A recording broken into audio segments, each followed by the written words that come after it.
Hello everyone, welcome to biology with Ankita Pandey. तो आज हम लोग एक नया टॉपिक स्टार्ट करेंगे और उस टॉपिक का नाम है कंट्रोल एंड कोऑर्डिनेशन। हम सबसे पहले इसका इंट्रोडक्शन देख लेते हैं कि कंट्रोल और कोऑर्डिनेशन क्या होता है। तो कंट्रोल एंड कोऑर्डिनेशन आपको लिविंग ऑर्गेनिज्म में ही मिलता है और नॉन लिविंग ऑर्गेनिज्म में एक्सटर्नल फोर्स के थ्रू होता है। जैसे कोई मशीन है, वो काम कर रही है तो वो एक कंट्रोल एंड कोऑर्डिनेशन वे में काम करती है तब तक जब तक उसमें एक्सटर्नल फोर्स रहता है। लेकिन लिविंग ऑर्गेनिज्म में भी ये कंट्रोल एंड कोऑर्डिनेशन काम करता है। तो आइए हम देखते हैं ये कैसे होता है। लिविंग ऑर्गेनिज्म बायोलॉजी में organism is an individual entity that embodies the properties of life. हमने लाइफ प्रोसेस चैप्टर में देखा था कि हम लिविंग ऑर्गेनिज्म उन्हीं को कहते हैं जो कि मेटाबॉलिक एक्टिविटीज़ जिनमें होती हैं और उसके साथ ही साथ उसमें मॉलिक्यूलर मूवमेंट भी होता है। तो ऑर्गेनिज्म को हम क्लासिफाई करते हैं अलग अलग तरीके से, unicellular organism, multicellular organism, plant में, फंजाई में, और हम एनिमल्स में भी अगर हम जाते हैं तो हम उसको क्लासिफाई करते हैं अलग अलग तरीके से। इवन यूनिसेलर ऑर्गेनिज्म में भी हम प्रोटिस्टा, बैक्टीरिया और आर्की बैक्टीरिया में क्लासिफाई करते हैं। तो इस तरीके से लिविंग ऑर्गेनिज्म को क्लासिफाई किया जाता है। अब अगर हम लिविंग और नॉन लिविंग में डिफरेंस की बात करें तो लिविंग ऑर्गेनिज्म मूव कर सकते हैं, नॉन लिविंग मूवमेंट नहीं कर सकते। लिविंग ऑर्गेनिज्म में न्यूट्रिशन होता है, एक्सक्रीशन होता है, ग्रोथ होती है, मतलब इंटरनल ग्रोथ होती है, कोई एक्सटर्नल प्रोसेस से नहीं। रेस्पिरेशन होता है, ब्रीदिंग, आपको विजिबल ब्रीदिंग दिखाई देती है, रिप्रोडक्शन होता है और सेंसिटिविटी होती है। सबसे इम्पॉर्टेंट है सेंसिटिविटी मतलब कि वो किसी चीज़ को सेंस करके रिस्पॉन्स कर सकते हैं। मतलब कि अगर हम एग्जांपल्स के थ्रू देखें तो अगर हमें कोई आवाज़ लगाता है तो हम उसकी तरफ मुड़कर देखते हैं, तो वो आवाज़ क्या है, हमने सेंस किया और सेंस करने के बाद हमने रिस्पॉन्स दिया। तो ये है लिविंग और नॉन लिविंग में डिफरेंस। अब हम मूवमेंट और लोकोमोशन के बारे में देख लेते हैं कि मूवमेंट और लोकोमोशन क्या होता है। किसी भी चीज़ का एक जगह से दूसरे जगह तक जाना मूवमेंट कहलाता है। अब लोकोमोशन क्या है, जब कोई प्लेस चेंज हो जाती है, जैसे एक पॉइंट ए से कोई ऑर्गेनिज्म बी पॉइंट पे जाता है तो उसको लोकोमोशन कहते हैं।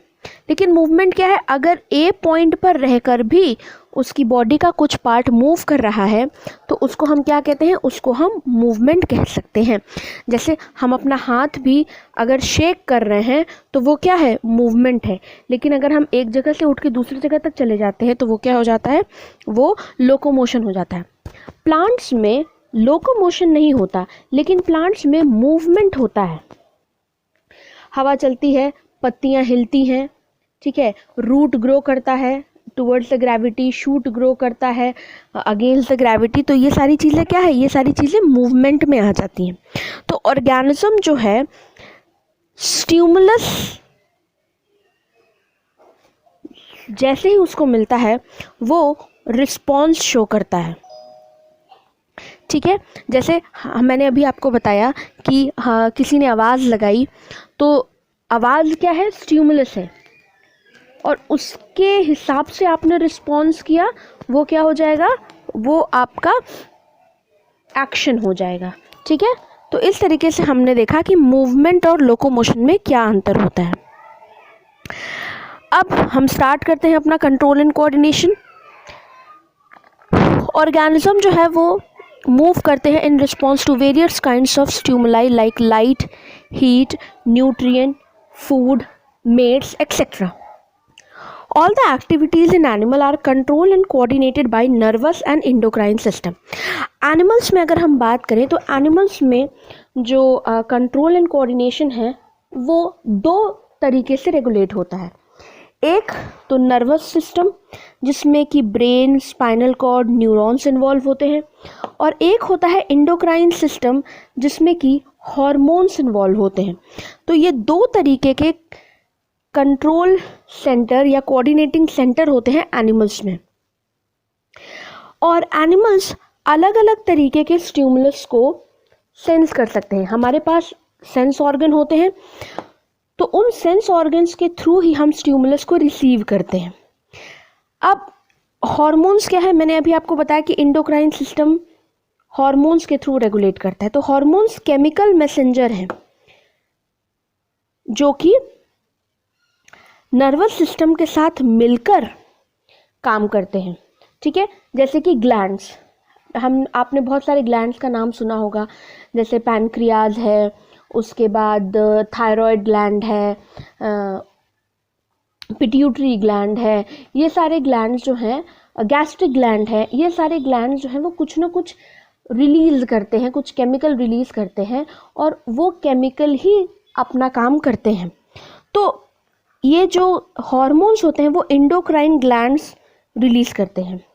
ठीक है, और प्लांट्स में जो कंट्रोल एंड कोऑर्डिनेशन होता है उसमें सिर्फ और सिर्फ केमिकल कोऑर्डिनेशन ही होता है, क्योंकि आप जानते हैं प्लांट में न तो ब्रेन होता है न स्पाइनल कॉर्ड होता है.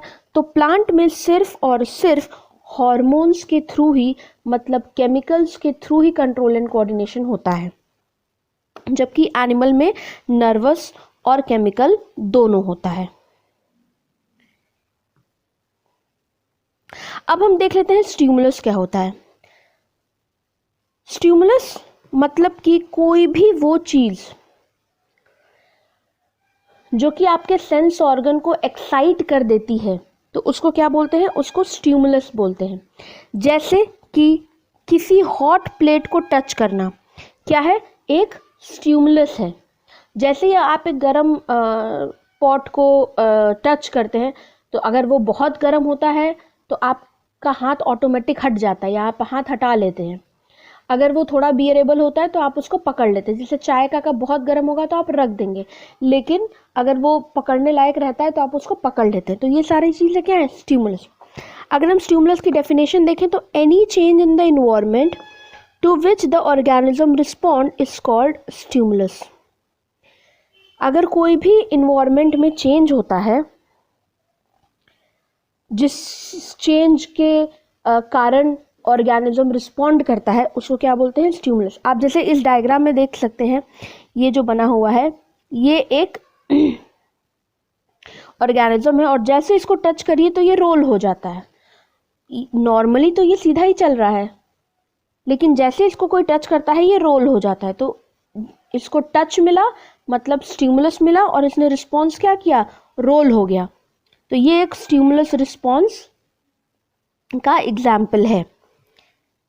रिस्पॉन्स क्या है, जो रिएक्शन आप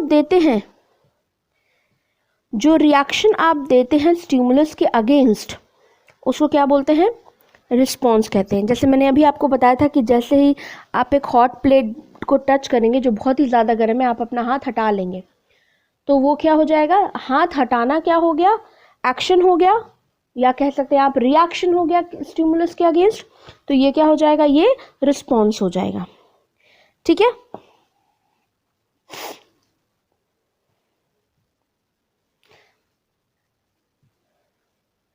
अब हम देखते हैं कोऑर्डिनेशन क्या होता है.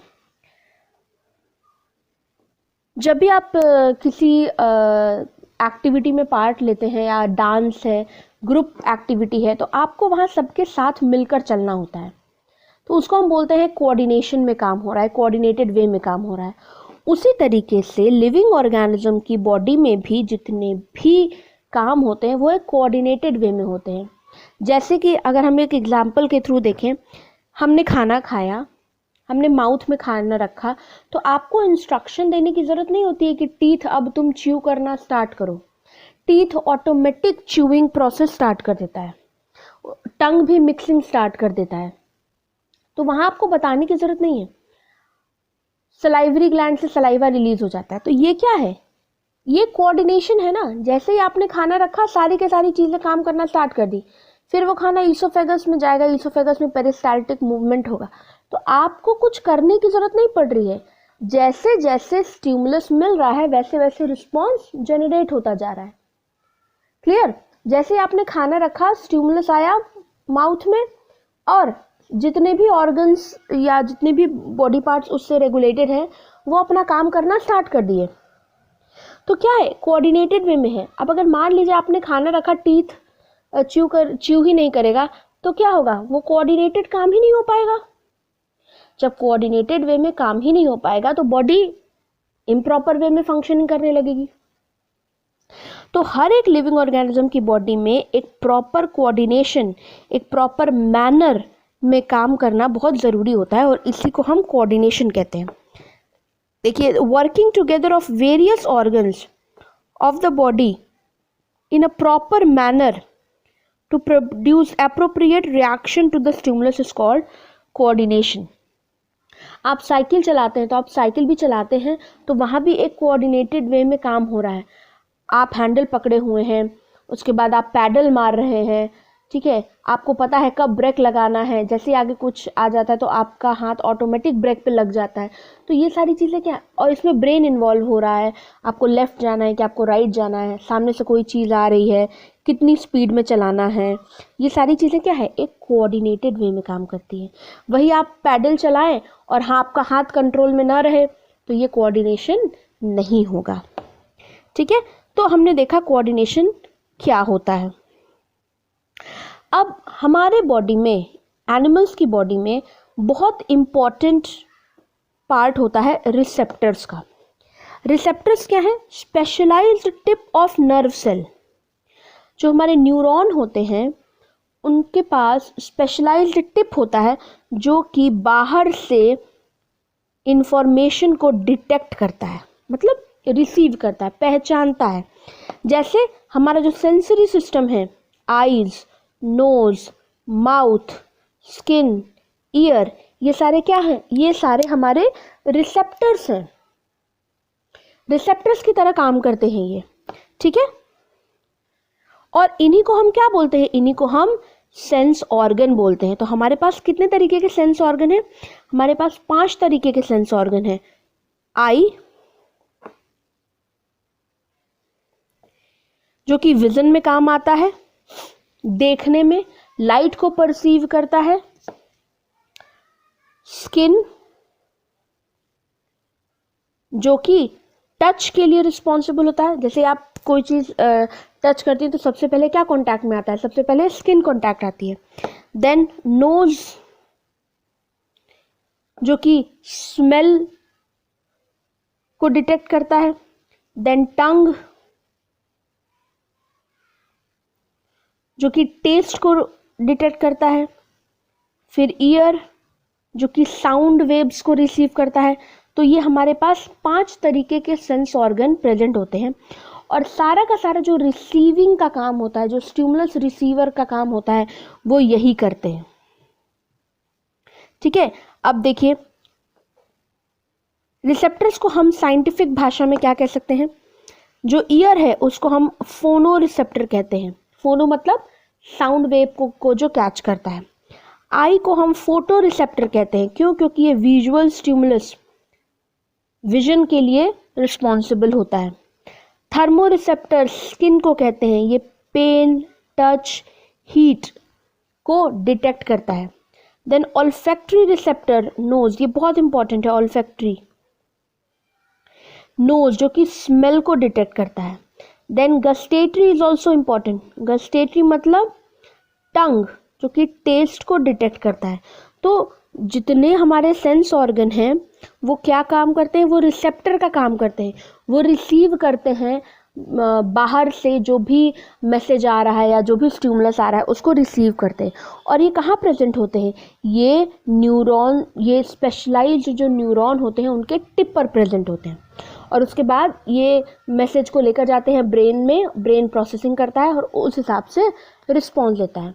जैसे अगर आप क्लास में बैठे हैं तो अगर टीचर आपका नाम बुलाएगी तो ही आप खड़े होंगे, अगर किसी और का नाम बुलाएंगी तो आप नहीं खड़े होंगे। क्यों? क्योंकि आपके जो फोनो रिसेप्टर है उसने रिसीव किया आपका नाम। तो जब आपका नाम रिसीव हुआ है तो ब्रेन क्या करेगा?